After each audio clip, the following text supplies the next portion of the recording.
Hello and welcome to PPC Live, the podcast. I'm your host, Anu, the founder of PPC Live. And if you're used to hearing from experts about how to ensure that we are keeping up with the ever-changing landscape, don't worry, you are still in the right place.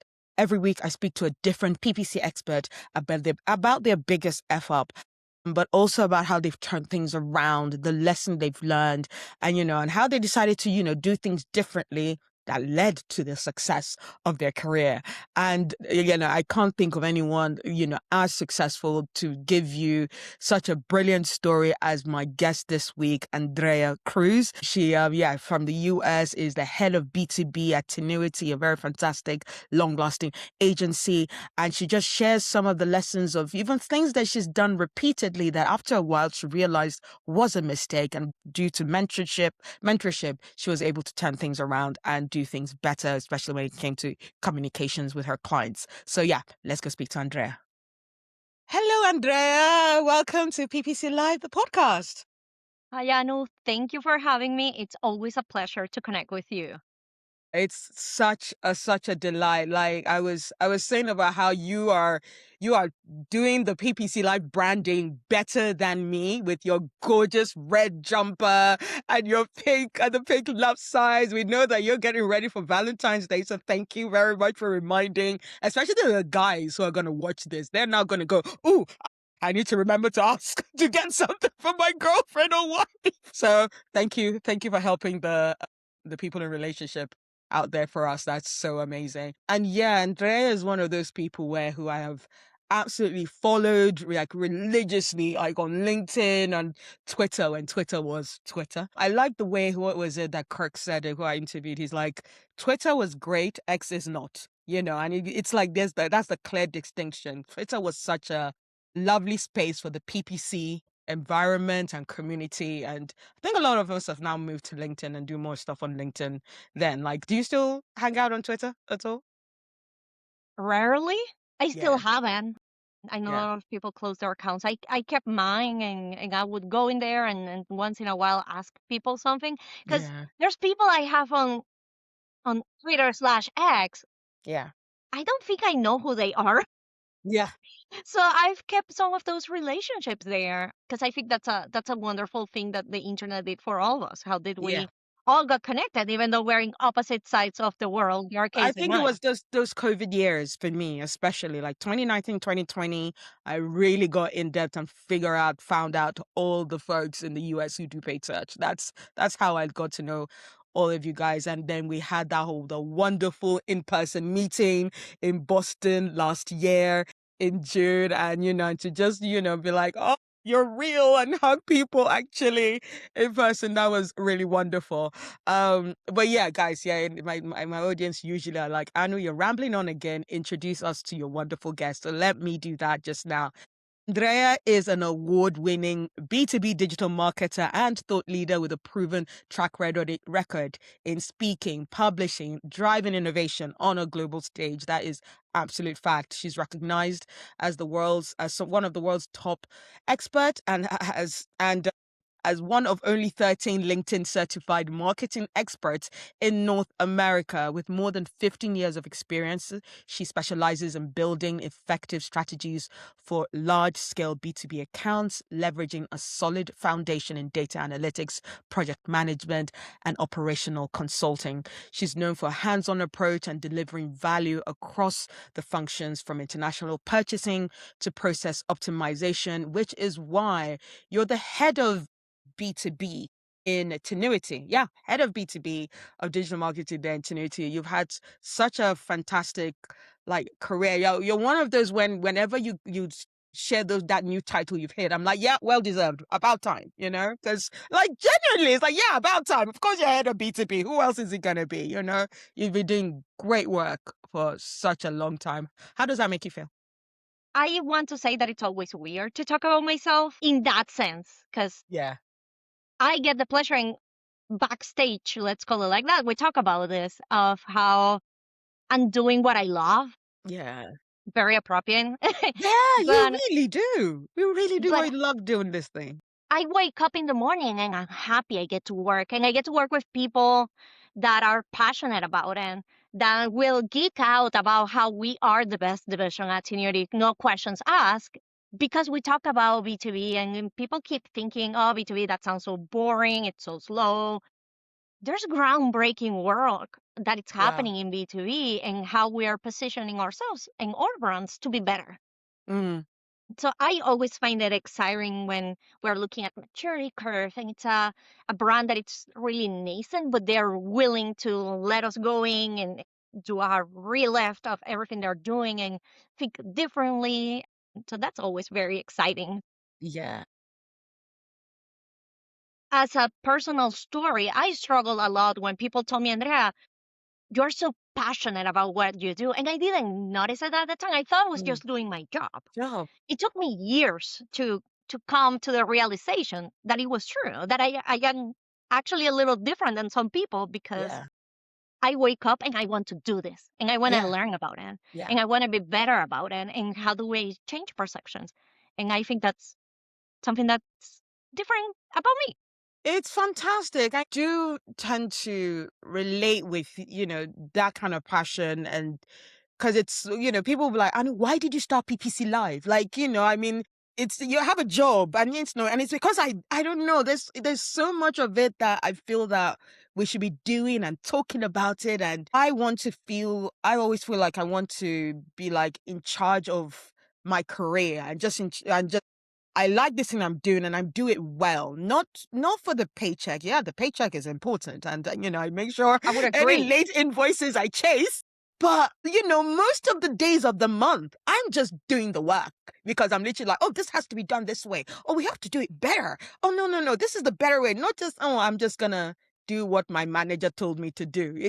There's something more to it. And that's what gives you longevity in any industry and makes it worth it, because at the end of the day, if you spend like, I don't know, 40, 50 years of your career and you just did what your manager told you to do and took home a paycheck, I think that sounds like a very boring way to live the life, right? Your people are doing something that they do wake up in the morning and go, yes, oh yes, I get to do this. I was saying we were talking about earlier on about how is it possible to be stressed about doing something you enjoy, and I feel like we can get like that, because it's like it's the first thing you think about when you wake up, and it's like that might not be healthy. People might hear that like that is not healthy, but look, we enjoy it. It's fine. We manage it with our health. But again, another fun thing that I'm actually going to leave you to say it because I like introducing, tell you saying a fun fact about my guest. So Andrea, what is your fun fact? So this is weird, but when I lived in Venezuela, I would go to this gym to train and, do weightlifting and all of that. And I became a model for personal trainers to put in their poster. So you would go into the gym and you would see a poster of me training. Wow. Wow. So I did that for a little bit back in the Wow. day. So that's my fun fact unrelated to my Oh my work God, today. unrelated to the career. I love that. But like, how did they approach you? And were you Yeah, like immediately, yes, yes, I'd love to do that? Were you as that confident? You're like, yeah, I'd look good in a bikini on a poster. I don't know. I was Honestly, like 19 years old. It was a different time, different body right. too. We were all very confident when we were 19. All very confident with our body at 19. I know. I know. And I think social media wasn't as big as today. I think today would be even more intimidating because it would not be poster and things like that. It would be Yeah. like online. And I think that Yeah. feels different. Yeah. I am that old that it was posters and not social media. Gosh. So Wow. But yeah, yeah. And how long did you do it for? it wasn't a long time. Let's call it 6 months. Because it was like a marketing campaign that some personal Yeah. trainers were doing for their Wow. own Yeah. collateral. Amazing. I'm sure you brought a lot of business for those personal trainers. That's the thing, right? Because they're like, oh, look, like that's what you do to get the business. Now, definitely don't see those kind of posters anymore. I think they'll be like, yeah, or the whole objectification of things might be a bit of an issue. But oh well. Anyway, let's get into what our fantastic conversation is going to be about. As our audience now know, I get some of the best people in our industry, in our field, to share some big mistakes that they've made just to hone in on that fact that a mistake does not mean the end of your career. It doesn't mean oh my God, you're a failure and that's it. You can always turn things around, and we get the best stories and we get the best learnings from when things go wrong. And in this way, you can hear about some mistake an expert has made so that you don't make it. And, you can make your own individual unique mistake, but not the ones that have already been made. So yeah, I'm going to hand it over to Andrea now to share with us. What is the FF you'd like to share with us today, Andrea? Yeah, and I'll say too, I know, I've learned in my growth as an individual that the mistakes I've made too are. I don't think if somebody would have told me, "Oh, just be careful with this," if I would have avoided them. Mm, But I appreciated the people that helped me get through it. So the quote unquote mistake I want to talk about is something that actually happened to me repeatedly as I okay. kept advancing in my career. Yeah. Because there was a point that I was no longer the sole person managing, for example, a paid search campaign. I don't know the day to day of some of the accounts we're handling because they're very large. Smaller accounts, it's easier to have that conversation, understand all the ins and outs. So one thing I noticed is as my career was progressing and accounts got more complex, is I would have clients coming and say, "Hey, you guys are doing this incorrectly," or "This is not right," or "You guys promised this and I was expecting something else." And I would freeze in some of those cases because I didn't know the exact answer. It's Mm, very difficult to go from being the day-to-day person that implements, has all the communication back and forth with the client, to now the person representing a team that is doing a wonderful, fantastic job, yeah. especially when they come very hard at you. Yeah. That was very difficult for me. Yeah. And I encountered that more than once where I would freeze in a moment. And what I've learned is with a lot of coaching from a lot of people who was my beautiful manager for years, Emily Kanoff, to more senior people like a Jesse Eisenberg here at Tenuity. How do you protect your team? Because you know that they're doing the job. Yeah. And sometimes clients are just pressuring you. That could be Yeah. one. Yeah. Two, they have a piece of the story, but they don't have the full puzzle. Yes, we told you we're going to achieve this, but then 1,000 other things change. So which ones can you come up with? One thing that also helped me a lot in my career is listening to what your rebuttal is to the situation, and buy yourself some time. Can you Mm, explain me more about that? Can you double yeah. that on that so you can get that time that you need to put your thoughts together and Yeah. actually spit back an answer? Yeah. Because sometimes you just need a second to collect what you are hearing and actually be able to provide something back. Yeah. That was something also as a person that English is not my first language. Mm, No, I don't think in Spanish, but I need like an extra second to connect my Spanish brain with the situation, with the risk, with what I know, yeah. with. I just need to buy myself some time. So how do I buy myself time to then be able to provide an eloquent response back? Yeah. Does that make Yeah. sense? Yes, absolutely. So to just clarify, the mistake is, let's say you're working with a client, the result has gone bad, or even just something, they have a question, you don't have the answer for them, and you just decide not to respond to that. Is that what you're trying to say? What happens? What's the thing that happens, kind of thing? So a client is asking about something. Is it good or positive, or and you don't have a response, so you don't respond? What is the mistake that happens? Say, I know I would not respond. And that Okay. would carry problems. Because a lot of times in your career, they tell you, "Oh, it's okay to say, I don't know."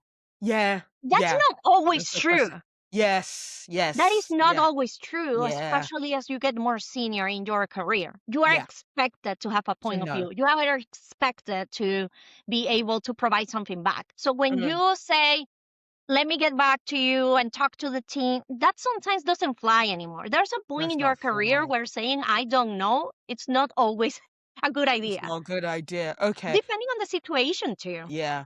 So, do you have an example of the time where you didn't respond, and how did the client react? What was the point that made you go, "Oh my God, I really made a mistake in doing it They this were way"? furious. Okay. They were Okay. absolutely furious. Okay. Yeah, Okay. yeah. It was evident that they were furious. As in they'll come up back with like follow-up communication, and then just because And you're then not the body yeah, language, the tone, it yeah, changes. It yeah, goes bad very fast, very quickly. yeah, yeah, yeah. And in those moments, were you the one that then how so yeah, in this moment you realize you've made a mistake, client is angry. How do you keep your composure? In Spanish, we say you swallow hard. Okay. In other words, you know you made a mistake, but you are in the situation and now you have to pivot at the moment. Okay. Okay. Does that make sense? Yes, no, that Saying? Does absolutely it makes sense. translate And somewhat? yeah. Yeah, yeah, And yeah. I So am a you very emotional person. That's my whole yeah. thing. I Yeah. like to say I'm really good at my job because I don't like conflict. So I never let it get to conflict. Complex. Yeah. And sometimes when you go into those situations, you just freeze and it happens. Yeah. It Yeah. happens. And I think, again, as you progress in your career, sometimes saying, I don't know, I'll get back to you is not an okay answer. It's not a Because good there are yeah. things you must know, period. Yes. Yeah. Yeah, absolutely. And so in those moments, like what is like a good timeline? Because I'd actually argue like this is something, especially when working in agencies, that it's actually I want to make sure that we send out a very good and clear message here of yeah, don't say you don't know, but also don't necessarily respond within seconds with a bad Yes. answer. So what is like the good timeline of like, yeah, think for a few minutes, but not a few days? What is like a good time frame of like, okay, you've responded quick enough, but you've already also given yourself time to think. Yeah. Ask questions back. Yeah. Okay. So straight away, even Yeah. ask And questions, follow up I questions. personally Yeah. have questions already prepared in my brain. Okay. Help me a ton. So what kind of prepared questions, regardless of the issue a client is gonna come up, will be Can you good to ask. clarify what you meant by X? Okay. What is the timeline that you were hoping for? What Okay. was the timeline the team communicated? Are you aware of anything that you know about the situation that can give more context so they can talk to you about why they don't agree with whatever they were aware of? Okay. There are a lot Okay. of things like that that you can create your own questions to Yeah. actually be able to buy yourself time and create a response that makes sense in the situation as well. Okay. All right.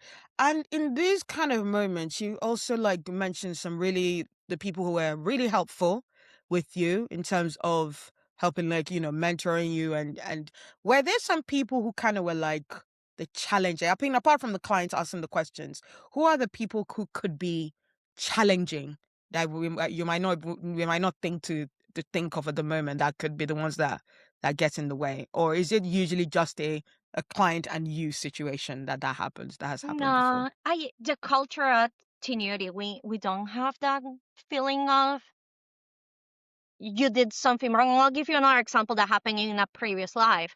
Good. But it's always about understanding what's going on and how we're gonna fix it. I think having that solutions Yes. oriented helps a ton, especially if the team surrounding you has that same mentality. Mm. It's not Mm. about blame because we are already in this problem. So how Situation. do we move from where we are to where we want to be? Yes. And I think that's also a great piece of feedback for anyone that's a manager.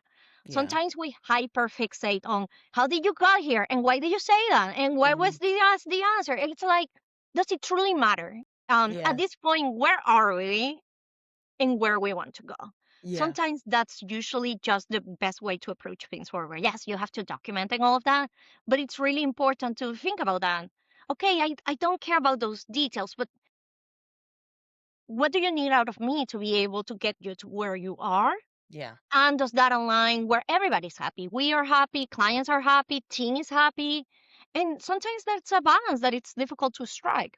But having that solutions oriented and identifying what are the priorities that we need to solve on Yeah. both sides usually leads to a happier team, a happier client, and better results. Absolutely. Yeah, I agree. Um, and let's say we want to give people a kind of like clues in terms of what to expect from a client, because I feel like some of those questions you can preempt it. you can maybe look at your dashboard or do something and be like, "Mm, the client is going to ask about this, or the client is going to ask somebody. Is there any way of preparing ourselves to kind of be able to preempt when a client might have a question?" Yeah, and have a brief. Yeah. Do you also understand what is the market landscape the client is in? With AI and the wonderful news, I think it's easier for team members to actually put briefs together. When you have like a notebook LM, which everybody has access to, Yes. can you upload all of the reports and have a manager, as a person more senior, come in and actually ask questions? How is the industry doing? What are the latest news about the competitors? What are the latest earnings reports? There's so much information right now that it's available and everything can get summarized by you. It might not be perfect, but it Yeah. will give you an idea of the market, Yeah. current state, and then talk to your client Yeah. about to your team about where things are at and where do you want to move them forward. And also, if I can solve a problem for you guys today, what is Mm, that problem? yeah. I Yeah. always like to ask that question. If I can solve one or two things for you guys that it's a roadblock, what are those?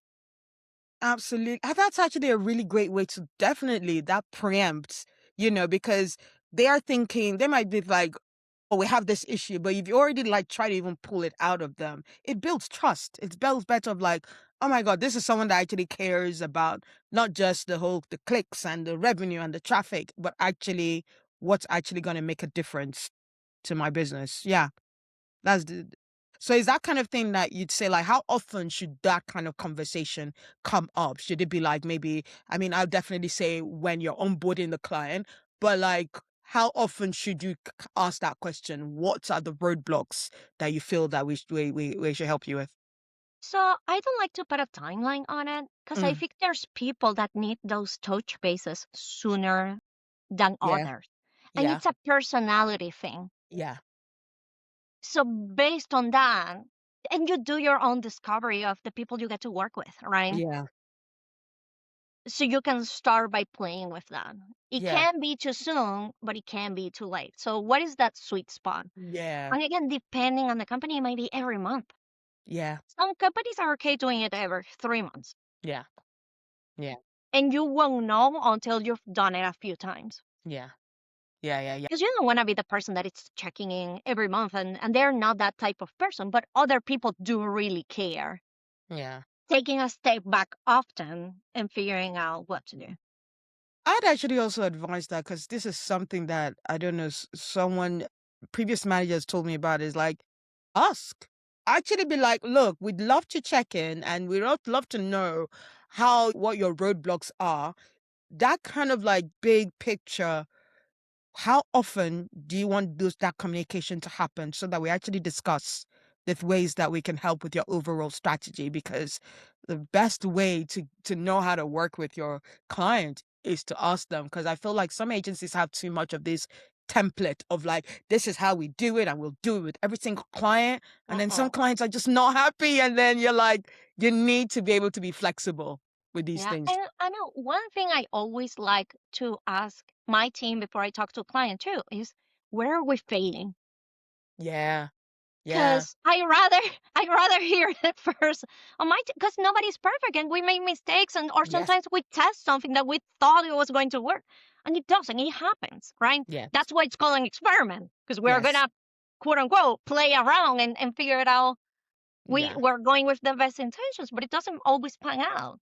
Yeah. So sometimes even recognizing, even if the client doesn't know it, you're recognizing we know this went this way Mm. and this is what we're going to do forward. I just wanted to know that I am aware of it and the team is aware of it and we want to do something different. It just builds trust because we're all humans and individuals. Yeah. So if we always talk about the good, good, good, it's to me it's sketchy at some Yes. point. Yes. Things go south sometimes and it might be for a variety of reasons. Like, oh, we had this product launch and we were very excited about it, but we had a competitor that also did that thing. And it was Yeah. 10 times better because of Yeah. these reasons. So if we Yeah. want to do something, try it again, these are the things we want to change. Yeah. Even having that conversation proactively, not because the client is asking you, but because you know it's right, that helps with trust. Absolutely, absolutely. And because you actually even just touched on it, sometimes I won't ask this till a little bit later, but you know, about the fact that mistakes happen. I mean, this is the whole point of this podcast. It's the whole reason why I get guests to come up to talk about the mistakes have happened. Over 30 guests have come up, so we're not short of people who have experience with mistakes happening. And right now, I'd like you to like direct this to like managers, leaders, as to why is it important for us to discuss mistakes?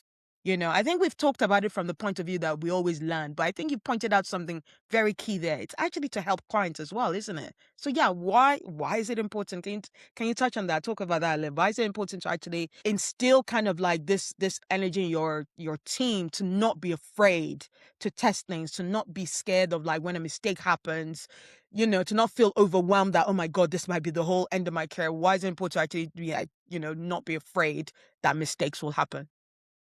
You can't avoid it. It's gonna Yeah. happen. Yeah.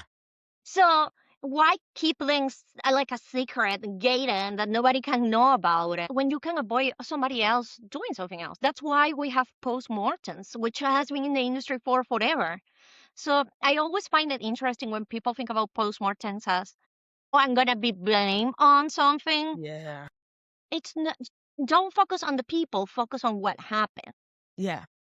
And how can we avoid this from happening again? And if Yeah. you keep a tracker of people's errors and mistakes and accidents, it will allow you to also see bigger trends, Yeah. things that are happening at scale and you don't know it until Yeah. you realize, sure, this actually has happened to 3 people in the past, Yeah. let's call it quarter. And I think also something that I don't think companies and managers do a lot is recognizing your own mistakes. It's not just, oh, team, you go and talk about your mistakes, but I am exempt.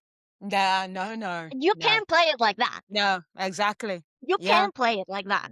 No. Because then what is your authority and what are you actually instilling if you cannot say, you know what, I actually went through that again as well. Yeah.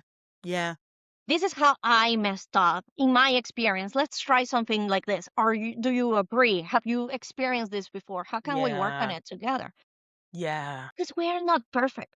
No, no. And that's the biggest way of giving your team the confidence to not hide their mistakes. They're like, okay, my manager knows about the feeling of, going through a mistake. Actually, I feel shitty about myself right now. Let me get her help and so that I can get over that and get back to focusing on the work instead of, oh my God, I just made a mistake. Like you want a leader who can empathize with you of like going through a hard time of going through mistakes. So yeah, so we're gonna now talk about like the industry making mistakes, but like I'd just like you to us to finish that bit, this part of like, so what's like the one takeaway you'd like listeners to take from your story of like communicating with clients? I'll say again, mistakes happen. The more you prepare for a situation, the better it's going to go in general. One thing I like to do, I don't know if I should say this, but it's true. One thing I like to do is I actually like to write how each people like to be treated. Yeah. There's people that like to be short answer. There's people that are okay with a vague timeline. There's Yeah. people that are not. So are you considering all of that before you go into a meeting? Mm, I like that a lot. And again, how can you be resourceful with all the information that's available out there today yeah. for you to have the best information possible and going to that client Yeah. situation? Are you being open and honest? Are you recognizing that not everything is perfect? And Mm, how do you keep that solutions oriented mindset to focus on this is where we are and this is where we want to go? yeah.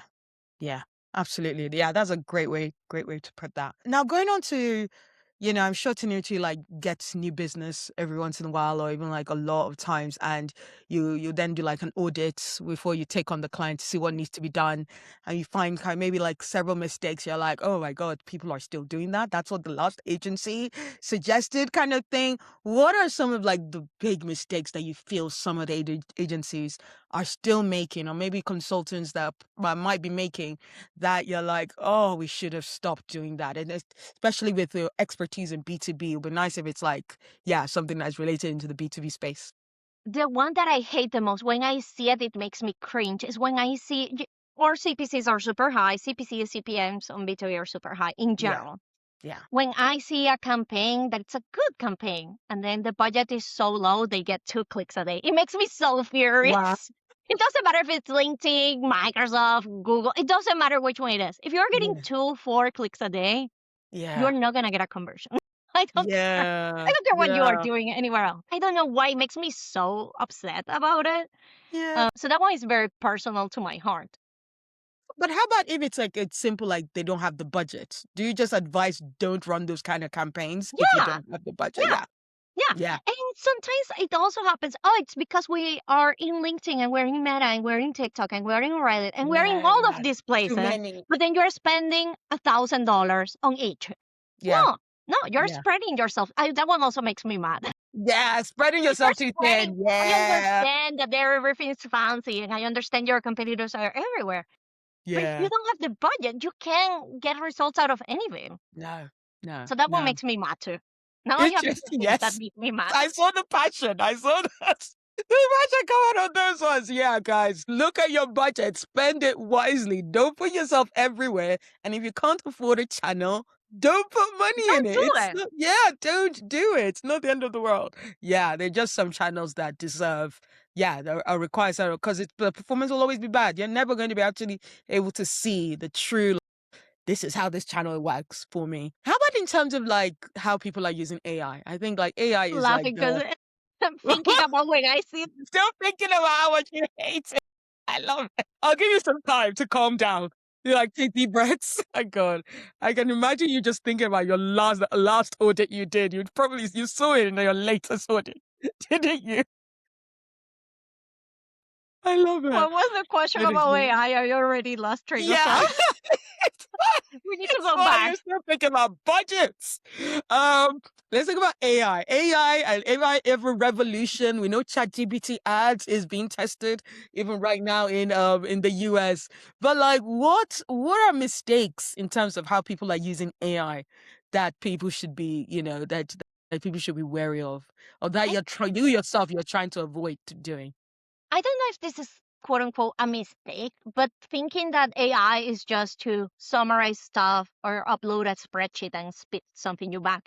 It Yeah. can do so much more. This is where I was 3 years ago. I was like, oh, Yeah. people talk about AI, but you can't do anything with it. That's not true anymore. No. That is not where we are. No.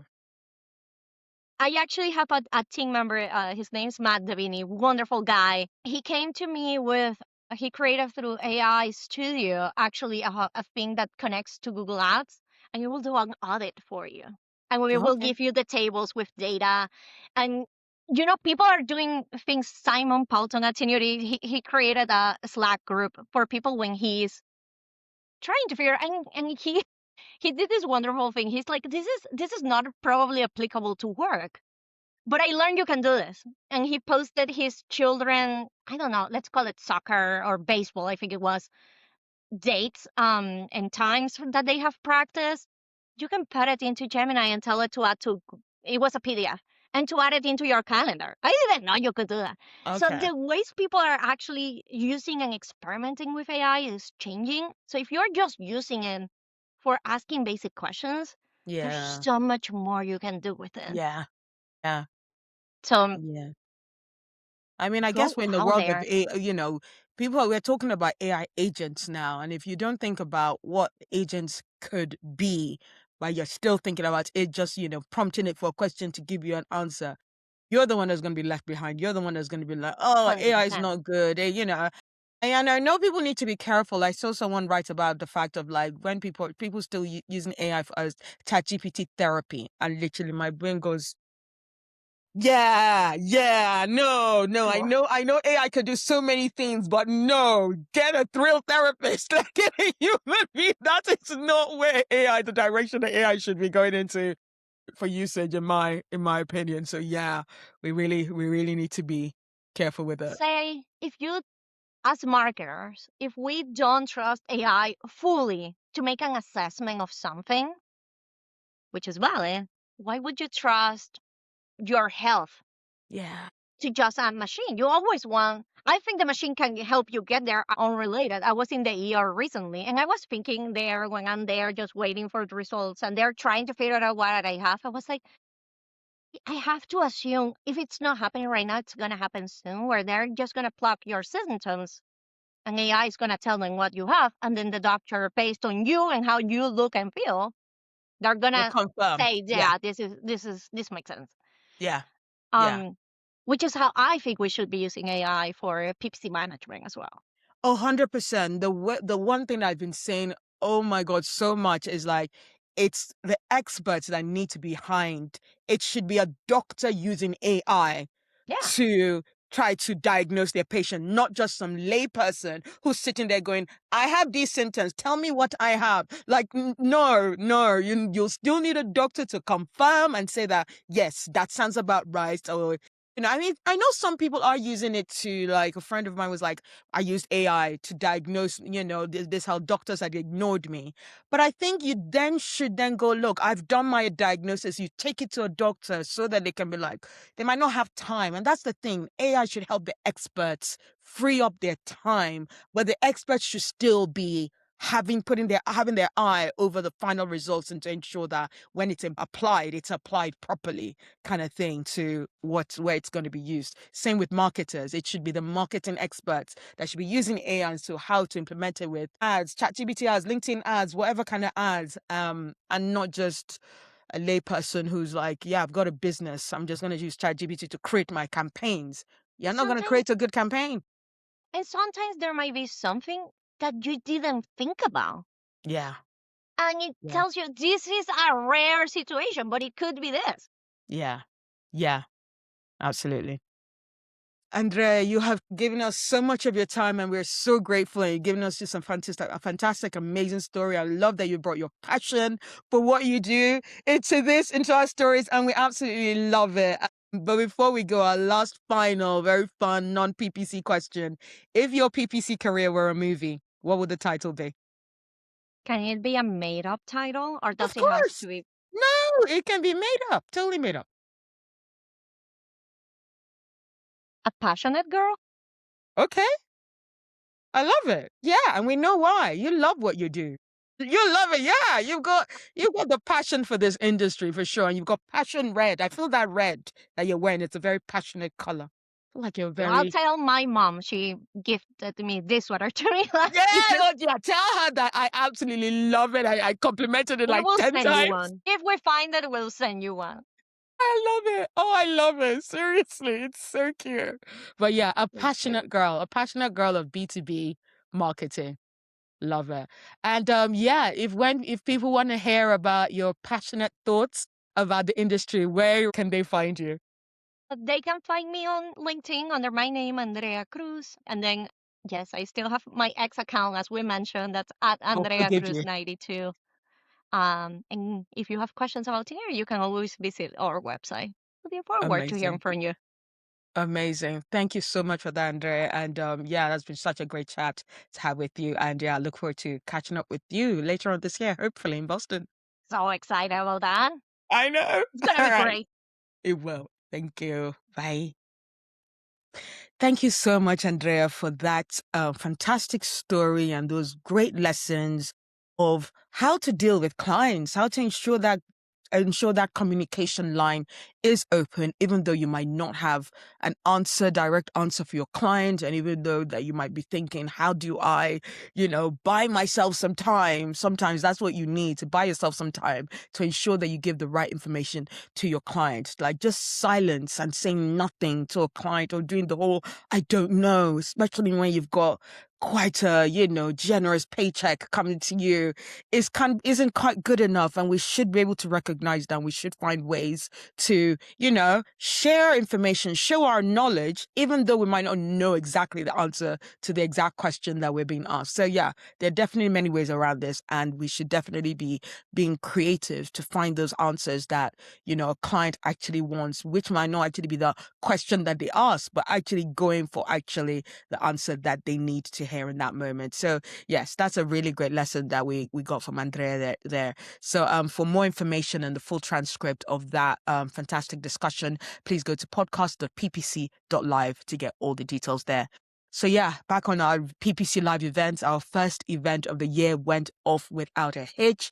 We had so many fantastic audience members. We had Niels, Dave, and Katzel, sharing some very important information to help with our career, to help with, lead quality when it comes to, B2B kind of advertising, and Niels, the scripts master himself, sharing some really, really useful scripts that we can use for our e-commerce advertising.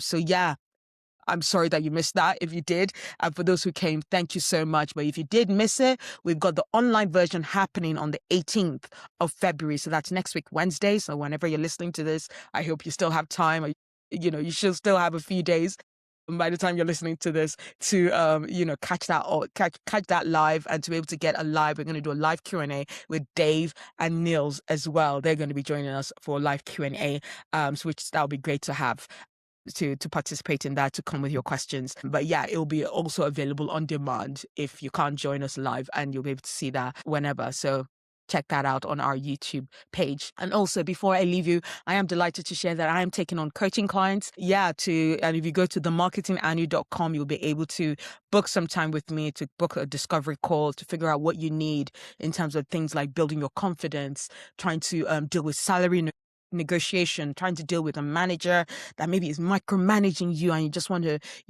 get him off your back to show that you are in the right position, you are the perfect person for this job. So yeah, let's have a chat so that we can figure out what to do, how to take your journey further, and to ensure that you're taking control of your career. It's time that we start really working on building our career and working on the job of our career, not just the job of doing a 9-to-5 job. So yeah, get in touch with me so that I can help you with that. So yeah, I hope you have enjoyed this show and enjoyed this episode. I look forward to bringing more PPC F-ups and triumphs next week. Thank you. Bye.